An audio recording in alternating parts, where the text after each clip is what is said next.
اعوذ باللہ من الشیطان الرجیم، بسم اللہ الرحمن الرحیم۔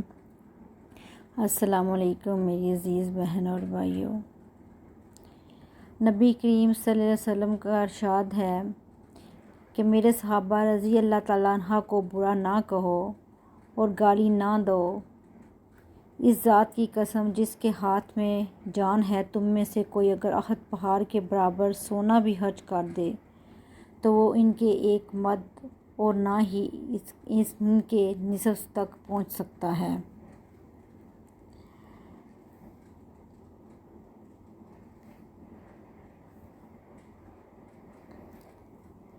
میں آج آپ کو ایک واقعہ سناتی ہوں۔ وہ واقعہ یوں ہے، ایک تھیلی گم ہو جانے کا واقعہ ہے۔ صبح صبح کشتی میں شور اٹھا کہ میں لٹ گیا، میں تباہ ہو گیا۔ لوگوں نے کہا، خیر تو ہے، کیا بات ہوئی، کچھ بتاؤ تو صحیح۔ مگر وہ آدمی بس چلائے جا رہا تھا، ایک ہی رٹ لگائی ہوئی تھی، میں لٹ گیا۔ کشتی کے سبھی مسافر ایک جگہ جمع ہو گئے، ایک دوسرے سے پوچھنے لگے کہ کیا بات ہے۔ کسی کو کچھ معلوم ہوتا تو بتاتا کہ کیا بات ہے۔ کشتی بہت بڑی تھی، اتنے مرد عورتوں میں ایک طرف بڑے عالم فاضل اللہ کے بندے بھی بیٹھے تھے۔ شور کی آوازیں انہوں نے بھی سنی۔ رونے پیٹنے والے کو سمجھا بجھا کر جب بات پوچھی گئی تو اس نے کہا، غریب مسافر ہوں، ایک تھیلی میں زندگی بھر کا سرمایہ میں نے چھپا رکھا تھا، کسی ظالم نے یہ تھیلی چرا لی ہے۔ سب کو یہ سن کر بہت افسوس ہوا۔ پوچھنے والوں نے یہ پوچھا کہ کتنا مال تھا تھیلی میں۔ اس نے بتایا 1000 شرفیاں تھیں۔ 1000 شرفیاں بہت بڑی رقم ہوا کرتی تھی اس زمانے میں۔ جس نے سنا اسے افسوس ہوا۔ کچھ لوگ مل کر مشورہ کرنے لگے، کشتی کے مالک کو بلوایا، سارا ماجرا اسے کہہ سنایا۔ اس نے کہا کہ تھیلی کشتی میں ہے تو پتہ چل جائے گا، میں سب مسافروں کی تلاشی لیتا ہوں۔ آنن فانن یہ خبر ساری کشتی میں پھیل گئی۔ جہاز میں مرد، بوڑھے، عورتیں اور بچے بھی تھے۔ کڑی نگرانی میں تمام مسافروں کی تلاشی ہوئی، مگر کسی کے پاس سے گمشدہ تھیلی نہ نکلی۔ اب لوگ اس شخص پر الٹ پڑے، طرح طرح کی باتیں ہوئیں اور ہوتے ہوتے سب کو یقین ہو گیا کہ یہ شخص جھوٹا تھا۔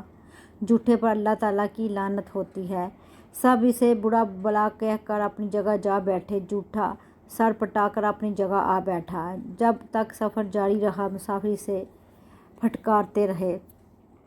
اصل میں ہوا یہ تھا کہ جب سفر شروع ہوا تو یہ جھوٹا پھرتا پھراتا کشتی میں گشت کرتا اس عالم فاضل اللہ کے بندے کے پاس بھی پہنچا تھا، اور ان کے پاس اٹھنے بیٹھنے سے اسے معلوم ہو گیا کہ ان اللہ تعالیٰ کے نیک بندے کے پاس ایک تھیلی میں 1000 شرفیاں ہیں۔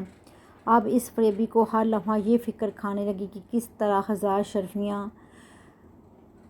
کی تھیلی لے اڑے۔ جب کوئی اور تدبیر نہ پائی تو اس نے یہ کھیل کھیلا کہ سب شریف لوگ پریشان ہو گئے۔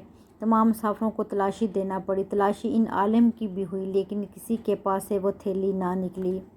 جب دریا کا سفر ختم ہوا اور کشتی کنارے لگی تو تمام مسافر اتر گئے تو اس جھوٹے نے علیحدگی میں اللہ کے بندے سے پوچھا کہ آپ نے مجھ سے جھوٹ کہا تھا کہ آپ کے پاس 1000 شرفیاں ہیں۔ انہوں نے کہا، نہیں، میں نے جھوٹ نہیں کہا تھا، میرے پاس واقعی 1000 شرفیاں تھیں۔ اس نے پوچھا، پھر وہ تھیلی کہاں گئی؟ انہوں نے جواب دیا، جب تو نے اپنی تھیلی گم ہو جانے کا ڈھونگ رچایا تو میں سمجھ گیا کہ تو نے میری تھیلی ہتھیانے کے لیے یہ سب کھیل کھیلا ہے۔ تھیلی میرے پاس سے نکلتی تو سب کو یقین ہو جاتا کہ میں چور ہوں، اس لیے میں نے چپکے سے وہ تھیلی دریا میں ڈال دی۔ جھوٹے نے کہا، 1000 شرفیاں آپ نے دریا میں ڈال دیں؟ جواب ملا، ہاں۔ اس نے کہا، تب تو آپ کا بڑا نقصان ہوا۔ جواب ملا، نیکی کا بدلہ برائی سے دینے والے ظالم دوست، میرے نزدیک حمیت دولت کی نہیں، لوگوں کے اس اعتماد کی ہے جو حدیث نبوی کی خدمت کے لیے مجھے برقرار رکھنا ضروری ہے۔ اگر میں خائن خاموش مشہور ہو جاؤں تو میری بیان کردہ حدیثوں پر کوئی اعتماد کرے گا۔ اب آپ یہ بھی سن لیں، یہ بزرگ تھے کون؟ یہ امام بخاری رحمۃ اللہ علیہ تھے، جن کی بخاری شریف دنیا بھر میں مستند مانی جاتی ہے۔ میرے پیارے بہن اور بھائیوں، یہ ہمارے لیے بہت عبرتناک واقعہ ہے اور ہمیں اس سے کچھ سیکھنا چاہیے اور نیک اعمال کرنے کی کوشش کرنی چاہیے، اور ایسے ہی اپنی زندگی کو بہتر بنانے کی کوشش کرنی چاہیے۔ اللہ ہم سب کے لیے آسانیاں پیدا کرے، آمین، جزاک اللہ۔